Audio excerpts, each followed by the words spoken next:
জানেন আমরা 26 তারিখে আমরা কলকাতা গিয়েছিলাম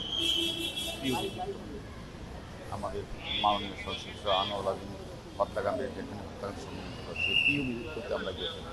সেখানে ওই পার্টে একজন ঘাতকের একজন সহযোগী সেও ঘাতক, তাকে তারা তার সাথে কথা বলেছে। আমাদের পার্টিও মানে 3-4 জন গ্রেফতার আছে, তাদের সাথেও আমরা কথা বলে যেটা বুঝতে পেরেছি।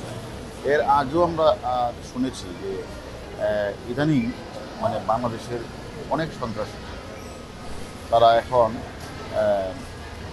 কাঠমান্ডুকে তারা ব্যবহার করছে। এবং এর মধ্যে আমাদের যে মাস্টার মাইন্ড মানে বেনিফিশিয়ারি মানে মদতদাতা শাহিন, সেও আমরা দেখেছি যে কাঠমান্ডুর মাটিকে ব্যবহার করে সে অন্য দেশে চলে গিয়েছে। আরও অন্যান্য আসামি সম্পর্কে কিন্তু আমরা এরকম তথ্য পাচ্ছি। এছাড়া আগেও অনেক শিশু সন্ত্রাসীকে আমরা দেখেছি তারা ওইখানে থাকে। আসলে আমরা যেমন কলকাতা পুলিশের সাথে যে আমাদের যে ইন্টারাকশন হয়েছে, ভালো সম্পর্ক স্থাপন হয়েছে, আমরা তদন্তের কাজেই মূলত আমরা কাঠমান্ডু যাচ্ছি। সেখানে আমাদের ওই নেপালের পুলিশের সাথে আমাদের ইন্টারাকশন এবং তদন্ত কাজে সহযোগিতা আমরা চাই। সিয়াম হাসান করে একজনকে গ্রেপ্তারের সব বিষয় মানে জেসপল আসামি সিয়াম হাসান কি ওখানে আছে বলে আমরা মনে করি যে আমরা শুনতেছি এরকম অনেক আসামি তারা মানে কাঠমান্ডুকে তারা রোড হিসেবে ব্যবহার করে সেখানে থাকে। এই সকল তথ্য কালেকশন করা, তারপরে মানে কাঠমান্ডু পুলিশের সাথে একটু যুগসূত্র ইন্টারাকশন করা, যাতে ভবিষ্যতে কোনো আসামি বাংলাদেশে অপরাধ করে যেন সেখানে ঠাঁই না পায়, আমরা সেই বিষয়েও কথা বলবো। এবং আমাদের আপনারা জানেন আমাদের যে যশোর আর ঝিনাইদহের মাননীয় সদস্য ওনার হত্যাকাণ্ডে কয়েকজন আসামি তারা কাঠমান্ডু থেকে তারা কেউ চলে গেছে, কেউ থাকতে পারে, সেই বিশ্বাস আমরা করি।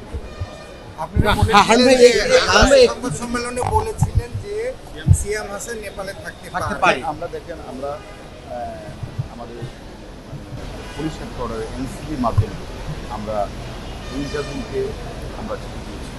আমরা ইন্টারভিউয়ের মাধ্যমে আমরা কাঠমান্ডু এখানে সিয়াম সহ বেশ কজন আসামি তারা কেউ চলে গেছে, কেউ আছে, এই বিষয়গুলি তাদেরকে আমরা অবহিত করেছি এবং তারা যদি থাকে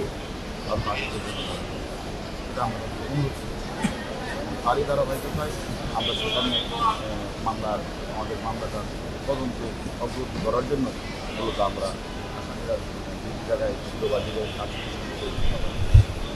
একটু কনফার্ম করবেন ভারত থেকে জিহাদকে জিজ্ঞাসা করেছিলেন, এখানে 3 জন আসছে, এরা তো অনেক তথ্য দিচ্ছিল, জিহাদের সাথে অনেক গুরুত্বপূর্ণ তথ্য পেয়েছেন, পুরো তথ্যের সাথে আবার চেক করা হয়েছে। না সেটাই তো আমি বললাম যে আমরা